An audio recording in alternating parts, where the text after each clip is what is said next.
Hello and welcome to Krishi Jagran business platform that keeps you updated with all the agri news of the nation. This is Yash Saxena. Let's take a quick look at the top headlines of the day. New year brings new rules, guarantees 5% NPS returns to bank locker holders. According to Center of Economics and Business Research, India will touch $10 trillion economy marked by 2035. CM Yogi meets major industrial organizations in Mumbai to attract investments today. Managing Director of AFC, Mashar Velapurath, addresses KJ Chaupal, throws light on agricultural concerns. Ashwini Vaishnaw launches Stay Safe online campaign and G20 Digital Innovation Alliance as part of India's G20 presidency. Orissa government approves 367 crore rupees scheme to empower women in agriculture sector. Assam Agri Minister Atul Bora interacts with local farmers in Golaghat district, expresses his delight for potato and mustard farming. ICAR-KVK launches 3 agriculture innovation projects to boost the farmers' income in the nation. IIT Guwahati discovers new enzyme RFGH54 produces bioethanol from forest scraps. IIT Bombay and Guwahati collabs with European partners to address water issues in the nation. RSPO to build awareness on sustainable oil palm ecosystem. Veda Agro Ventures secures seed funding from iAngels. Asian Development Bank ranks water and power consultancy services among top consulting firms in water and other infrastructure sectors. Uzbekistan links death of 18 children to India, says cough syrups were made in India. Delhi wakes shivering, records the minimum temperature of 7 degrees Celsius. Now the news in detail. New year brings new rules for people. Some significant changes have been made and these rules will be implemented from 1st January 2023. These rules will affect the banking as well as the automobile sector, which directly or indirectly affects all citizens of the nation. NPS partial withdrawal, bank locker rules and high security registration plates are some of them. If you have the bank lockers, you will have to agree to the new guidelines issued by the RBI for the banks, and all the banks are asked to implement the new rules from the beginning of the next year. Customers of all government sectors can now submit their application for partial withdrawal of NPS, and it will only need to be submitted to the nodal officer as per a new order issued by the Pension Fund Regulatory and Development Authority. Other than this, all vehicles must have HSRP and color-coded stickers in accordance with the Motor Vehicles Act and the Central Motor Vehicle Rules. According to the rules, any vehicle found to be lacking HSRP and color-coded stickers is subject to a severe penalty of Rs 5,000 to 10,000. According to the Center for Economics and Business Research, a leading London-based consultancy, India will become the third economic superpower by 2037 and $10 trillion economy by 2035. After looking at the market trends, experts have said that we are heading towards recession again. However, the annual rate of GDP growth in India is expected to average 6.4% over the next 5 years, followed by an average of 6.5% over the next 9 years. India already has the world's fastest growing economy with an average of GDP growth rate of 5.5% over the last decade. With this growth trajectory, India will rise from 5th place on the World Economic League table in 2022 to 3rd place in the global rankings by 2037. UP government is making every effort to make a state a better place for its citizens. After wooing investors across the globe, now the government is targeting the domestic investors of the nation to invest in Uttar Pradesh. In this course, a group of state ministers will hold roadshows in 7 major cities across the country to attract domestic investors after concluding their international tours to invite investors to the Uttar Pradesh Global Investors Summit 2023. Chief Minister Yogi Adityanath will personally meet with major industrial organizations in Mumbai and will invite them to invest in Uttar Pradesh. Separate teams have been formed for the remaining 6 cities. The new team, which has been formed for the domestic roadshows, has ministers of state in addition to cabinet ministers. The ministers will be accompanied on these tours by a team of senior officers to assist them. Mashar Velapurath, Managing Director of AFC India Limited, was invited for the KJ Chaupal. MC Dominic, Editor-in-Chief of Krishi Jagran, extended a warm welcome to Mashar Velapurath. During this, MD of AFC discussed various agriculture concerns including FPO call center, Krishi Jagran and Pro-Farmer initiative by AFC India Limited. Mashar Velapurath also discussed and addressed the Chaupal on how to expand agriculture sector through new policy for youth and farmers. During his visit to Krishi Jagran office, he met the team members and said that perhaps FPO call centers will soon become a reality. The two organizations which have partnered for the initiative share a common ground of interest, that is, we share the social and economic welfare of the farmers and are working in this direction. The Indian Ministers of Electronics and Information Technology Ashwini Vaishnaw has launched a new campaign called Stay Safe Online as part of India's presidency of the G20. This campaign aims to raise awareness among citizens about the importance of staying safe online, given the widespread use of social media platforms and the increasing adoption of digital payments in India. The campaign is expected to inform people of all ages about the risk of cyber attacks and provide them with necessary knowledge to protect themselves online. In addition to the Stay Safe Online campaign, Vaishnaw also launched the G20 Digital Innovation Alliance. This alliance is aimed at identifying and promoting innovative digital technologies developed by startups from G20 nations that can address the needs of humanity in key sectors such as agri-tech, health-tech, fintech, edtech, and secure digital infrastructure. The event was graced by Shri Amitabh Khan, G20 Sherpa dignitaries from Union Ministry and departments. Representatives of embassies were also invited as guests by the Government of India. The event also witnessed the presence of social media platforms, startups, and civil society organizations.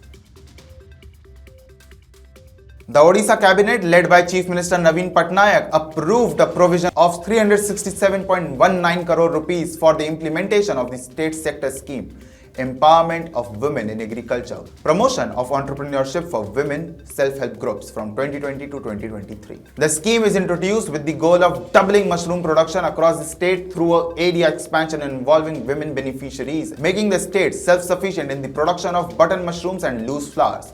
Over the mission period, the scheme will ensure sustainable income generation of women beneficiaries and the state will emerge as the net exporter of mushroom and high-value flowers. Assam Agriculture Minister Atul Bora recently visited the Golaghat district and interacted with the farmers. The Assam Agriculture Minister said that he is very happy after seeing the farming of mustard and potato and interacted with the local farmers. The farmers have grown mustard on over 5,000 bighas of land here. In addition to mustard, local farmers have grown potatoes and pumpkins. Our department has provided full support to the farmers, said Atul Bora. Earlier on December 21st, the Assam government announced in the State Assembly that neighboring states had encroached on over 82,000 hectares of state's land. India, which has 1/7 of world's population, depends on agriculture and related industries for its economic stability. India's main source of income is agriculture in all its forms. Modern technology can help Indian farmers to maximize the potential of their land. For this, ICAR and KVK Myrida have launched 3 innovative projects: a micro food processing unit, a herbal treated fodder bank, and agricultural drones. On Tuesday, District Collector H. Krishnanunni virtually inaugurated the Kongahali in Talawadi block micro food processing unit and herbal treated fodder bank projects. In addition, the collector launched a demonstration of the innovative HerboLift Plus systems for managing wild animals using drone spraying technology.